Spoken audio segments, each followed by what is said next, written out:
आप सभी का स्वागत है सक्सेस की 98 में। जब आप ये वीडियो देख रहे होंगे सुबह का 8 बज रहा होगा। जितने भी मेरे भाई बहन देख रहे हैं सभी को बहुत बहुत गुड मॉर्निंग।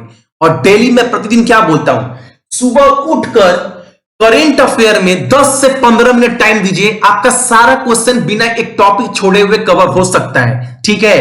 ताकि आप बाकी दिन जो सारा दिन बचा है ना, उसको उसके लिए अपना दिमाग ना अलग सब्जेक्ट में लगाइए। और एक बात मैं बोल दूं, जो जीवन है इंसान का ना, वो संघर्ष भरा है। अगर आपको लगता है आज नौकरी मिल जाएगी तो कल लाइफ में प्रॉब्लम नहीं आएगा, तो ये आपका बहुत गलत सोचना है।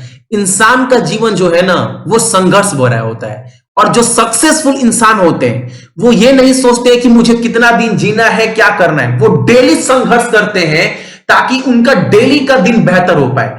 आप सुबह उठना और डेली सोचना, आज मुझे सारा दिन न संघर्ष करना है। और रात को सोने से पहले एक बार भगवान को बोलना, भगवान आज का दिन अच्छा गया, आज मेहनत किए, हल्का सा मन में शांति है। आप देखना अगर ऐसे डेली करोगे ना, 1 साल के बाद आप देखना पहले से बहुत अच्छे पोजीशन पहुंच जाओगे। और जो आप सोचे हैं ना मुझे ये चीज चाहिए, उससे कहीं ज्यादा चीज आपको मिलेगा अगर डेली संघर्ष करेंगे तो। और एक बात, करेंट अफेयर का क्लास डेली सुबह में आपका 8 बजे जो है वो चलता है पर डे। और इस क्लास को मैं लाइव इसलिए नहीं कर रहा हूं ना, 1 हफ्ता के बाद लाइव क्लास चलेगा, क्योंकि ना इस क्लास का नोटिफिकेशन जाता ही नहीं है। तो बहुत लोग बोलते भैया सुबह वाले क्लास का नोटिफिकेशन जाता नहीं है, इसीलिए मैं ये प्रीमियर लगा रहा हूं ताकि सभी के पास इसका नोटिफिकेशन जो है वो चला जाए। और आज का पहला क्वेश्चन, एक बार क्लास के टाइमिंग को भी देख लीजिएगा। आज का पहला क्वेश्चन हमारे सामने क्या है, कौन सा प्रतिबंधित चीनी फैशन ब्रांड अमेजन के माध्यम से भारत में फिर से प्रवेश करने के लिए तैयार है।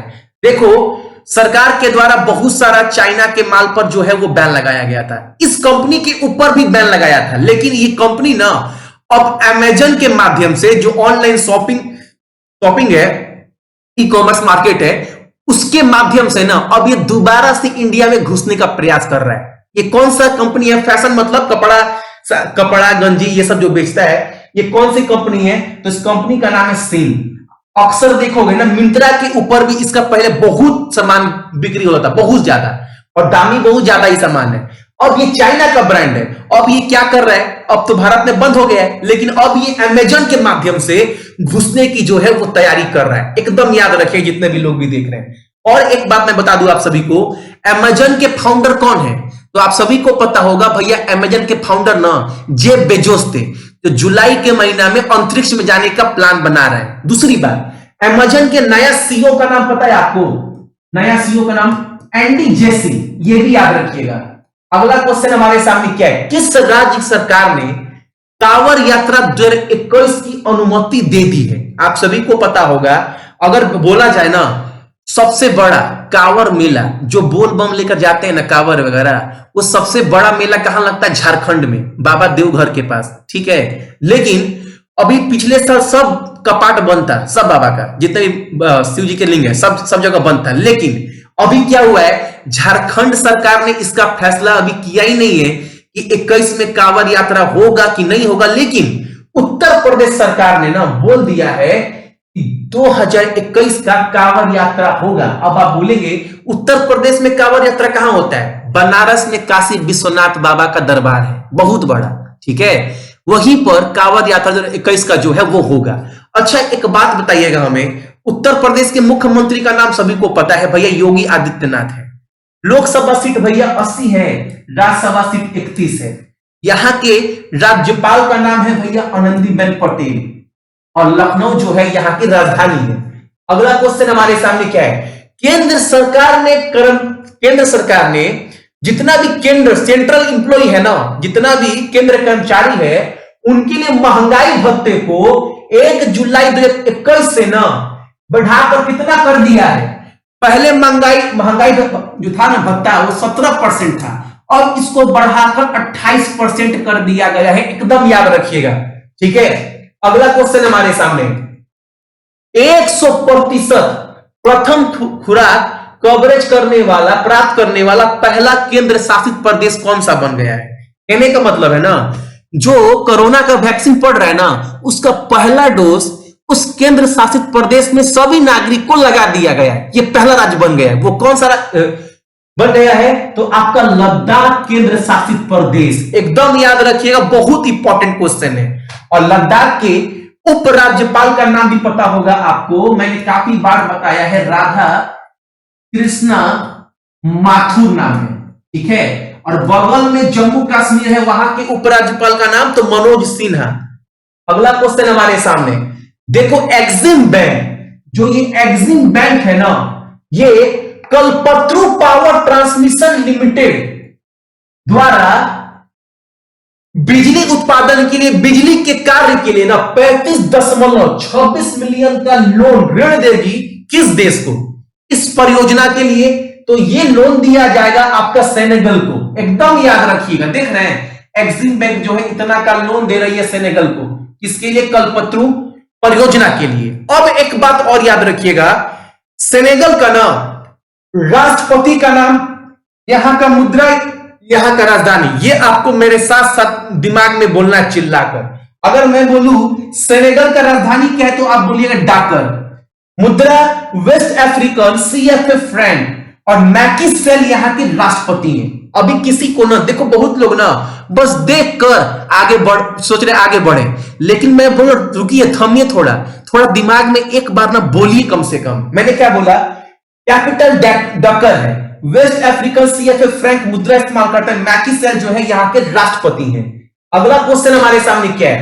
गरीबों को खाना खिलाने के लिए इस कोरोना काल में ना जो यूके, ब्रिटेन, अंग्रेज, यूनाइटेड किंगडम, उन्होंने अपना शीर्ष सम्मान, अच्छा भारत का शीर्ष सम्मान क्या है? भारत रत्न। उसी तरह यूके का शीर्ष सम्मान क्या है?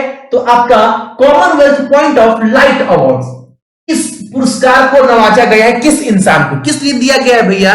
क्योंकि ये इंसान ना कोरोना काल में बहुत सारे गरीब लोगों को खाना खिलाया है, तो अंग्रेज की सरकार ने ये पुरस्कार से इनको नवाजा गया है। इनका नाम क्या है? इनका नाम है सैयद ओस्मान अजहर मखसूसी। ऑप्शन नंबर क्या है? Option number D. और ये कहां के रहने वाले? भारत के ही रहने वाले, हैदराबाद के, ठीक है, याद रखिएगा।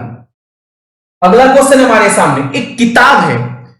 इस किताब देखो, जितने भी डेली किताब लॉन्च होता है, क्योंकि आपकी एग्जाम में पुस्तक से क्वेश्चन बनता ही बनता है, तो एक पुस्तक लॉन्च किया गया है, A Kashmiri century portrait of a society in क्या फ्लक्स। ये किताब का नाम है। इस किताब को लिखा किसके द्वारा गया? देख रहे हैं, यही किताब है, यही किताब है। इस किताब को लिखा किसके द्वारा गया है? तो आपका खेमलता वखलू के द्वारा, यानी कि ऑप्शन नंबर आपका सी। और पीडीएफ डाउनलोड कर करना एक बार 2 मिनट का समय लगेगा, रिवीजन कर लेंगे ना मेरा क्लास देखने के बाद, मैं जो बोल रहा हूं ठीक से सुनने के बाद पीडीएफ की जरूरत नहीं पड़ेगा, लेकिन क्लास खत्म होने के आधा 1 घंटे के बाद मैं पीडीएफ टेलीग्राम के ऊपर डाल देता हूं, वहां से पीडीएफ डाउनलोड करके एक बार रिवीजन कर लेंगे ना, क्वेश्चन एकदम दिमाग में बैठ जाएगा। अगला क्वेश्चन हमारे सामने क्या है? ग्रामीण भारत और कृषि पर एक पुस्तक लिखा गया है, उस पुस्तक का नाम क्या है आपका? तो उस पुस्तक का नाम है आपका पले के पट्टाभिषेकम। एकदम याद रखिएगा पुस्तक का नाम, यही वो किताब है, ठीक है, जो ग्रामीण भारत और कृषि के ऊपर लिखा गया है। इस पुस्तक को लिखा किसके द्वारा गया है? लेकिन एग्जाम में अगर आपसे यह क्वेश्चन पूछे ना, इस पुस्तक का उद्घाटन किसके द्वारा किया गया है?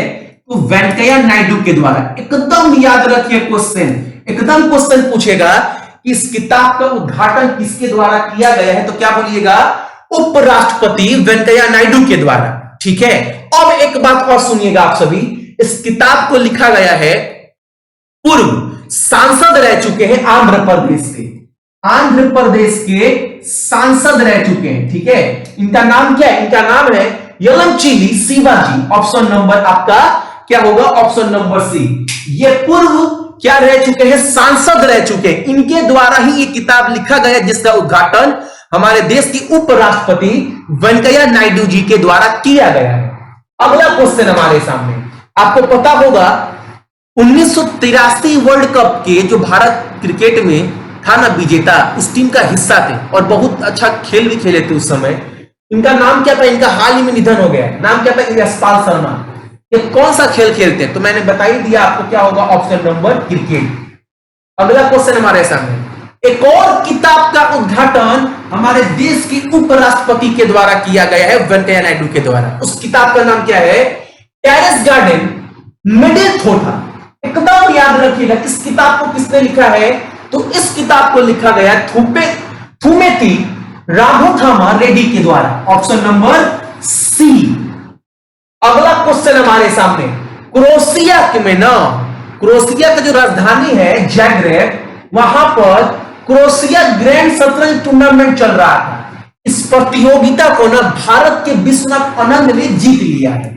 देखो आप सभी, आप बोलेंगे भैया क्वेश्चन बड़ा जल्दी जल्दी करवा रहे हैं। अब कोई भी टीचर का ना 1 महीने का नोट्स खोल लेना और मेरा 1 महीने का नोट्स खोल लेना, आपको ना एक का क्वेश्चन ज्यादा ही मिलेगा मेरे नोट्स में।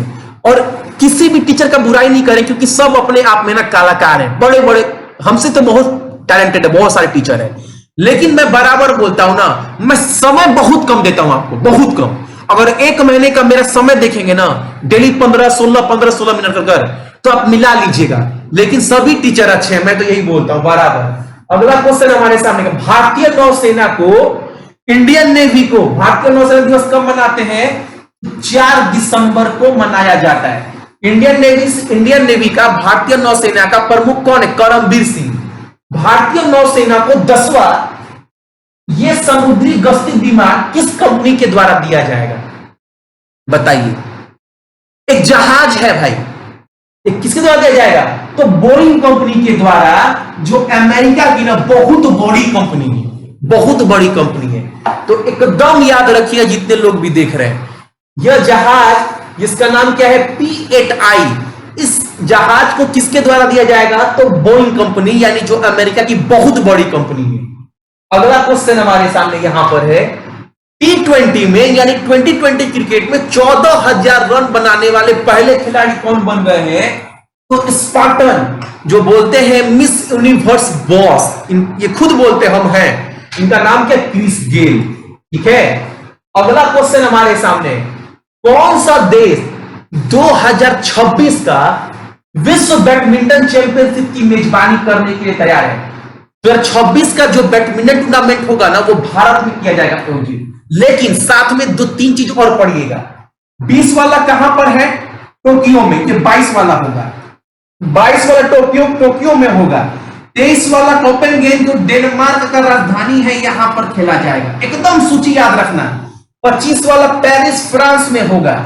ठीक है। और 26 वाला भारत में होगा, लेकिन जगह ना अभी निर्धारित नहीं किया गया। तो एक बार याद रखिएगा, 22 वाला टोक्यो, 23 वाला कोपेनहेगन जो डेनमार्क की राजधानी है, 25 वाला पेरिस और 26 वाला भारत में। अगला क्वेश्चन हमारे सामने यहां पर है, ये क्या है? ये यूपीआई है, यूनिफाइड पेमेंट इंटरफेस। जितना भी ऑनलाइन ट्रांजेक्शन करते हैं ना आप लोग, ऑनलाइन पेमेंट करते हैं, ऑनलाइन सामान खरीदते हैं, सब जितना भी ट्रांजेक्शन होता है सब इसी के माध्यम से होता है। तो क्वेश्चन बोल रहा है, निम्नलिखित में से कौन सा देश यूनिफाइड पेमेंट इंटरफेस मान का अपनाने वाला पहला देश बन गया है? और भारत का जो यूपीआई है ना, अब इसका सहायता लिया जाएगा किस देश में पेमेंट करने के लिए? और ये पहला देश बन गया है जो भारत का यूपीआई इस्तेमाल करेगा पेमेंट करने के लिए। तो वो इस्तेमाल करने वाला है भूटान। और एक बात याद रखिए, रुपए कार्ड होता है ना, रुपए कार्ड भी भारत का इस्तेमाल करने वाला एकमात्र देश भूटानी है, यह भी याद रखिएगा। भूटान का राजधानी थिम्पू, भूटानी नुगलत्रोम यहां का मुद्रा है, और नोटिस शेयरिंग यहां के कौन है? प्रधानमंत्री है। अगला क्वेश्चन हमारे सामने क्या है? केंद्रीय मंत्रिमंडल ने इस क्षेत्र में सहयोग के लिए ना भारत और डेनमार्क के बीच में एक समझौते पर डील साइन किया है। यानी भारत और डेनमार्क के बीच में डील साइन हुआ है। डील किस चीज को लेकर? इसी को, यही आपको बताना है। ठीक है, आप सुन लीजिएगा। भारत और डेनमार्क के बीच में ना स्वास्थ्य और चिकित्सा को लेकर ना एक दोनों देश एक दूसरे को सहयोग करेंगे। किस क्षेत्र में? तो स्वास्थ्य और चिकित्सा के क्षेत्र में। और आपको पता होगा स्वास्थ्य मंत्रालय भारत का बदल दिया गया। पहले कौन था? डॉक्टर हर्षवर्धन। अभी नया मंत्रालय किसके पास गया है? तो मनसुख मांडविया के पास। एकदम याद क्वेश्चन रखिएगा। अगला क्वेश्चन हमारे सामने, इस राज्य सरकार ने हाल ही में इलेक्ट्रिक बाइक टैक्सी योजना 2021 का शुभारंभ किया है। भैया ये योजना क्या है? इलेक्ट्रिक बाइक टैक्सी देखो आज के डेट में सबसे ज्यादा प्रॉब्लम देश में क्या है या विश्व में क्या है? कार्बन डाइऑक्साइड, इतना धुआं, इतना ये सब फैल रहा है। और इन सबको खत्म करने के लिए ना सब देश क्या सोच बोल रहा है, आप लोग ना गाड़ी उड़ी चलाइए ना तो इलेक्ट्रिक वाला चलाइए, ताकि इससे पॉल्यूशन नहीं बढ़ेगा, ठीक है, सब सही से हो पाएगा। तो इसीलिए यह योजना जो है कर्नाटक राज्य सरकार के द्वारा दिया गया, और कर्नाटक राज्य सरकार ने बोला है अगर कोई भी ना इलेक्ट्रिक कार, इलेक्ट्रिक टैक्सी खरीदेगी ना, कार चाहे टैक्सी चाहे स्कूटर बाइक, उनको जो है बहुत सारा टैक्स फ्री किया जाएगा ताकि बढ़ावा मिल सके। तो सब बोलेगा टैक्स नहीं लगेगा तो हम इस्तेमाल करेंगे, ठीक है। तो ये योजना यही बोलता है कर्नाटक राज्य सरकार के द्वारा। कर्नाटक का राजधानी बेंगलुरु, येदियुरप्पा यहाँ के मुख्यमंत्री थावर चंद गहलोत नए राज्यपाल बने हैं कर्नाटका के वजुभाई वाला के बाद। अभय श्रीनिवास ओकर यहाँ के मुख्य न्यायाधीश है। 28 लोकसभा और 12 राज्यसभा सीट है। बहुत जल्दी खत्म किए हैं आज करंट अफेयर। इसका का सारा पीडीएफ ना आपको 10 बजे के बाद सक्सेस की 98 के टेलीग्राम के ग्रुप के ऊपर मिल जाएगा, या फिर इसी वीडियो के डिस्क्रिप्शन बॉक्स में दे दूंगा। सो मेरे जितने भी भाई बहन है सभी को बहुत बहुत गुड मॉर्निंग। आपका दिन आज का बहुत अच्छा हो, और अपने साथ साथ ना अपने मम्मी और अपने पापा का दोनों का ही ख्याल रखिएगा, ठीक है ना। जय हिंद।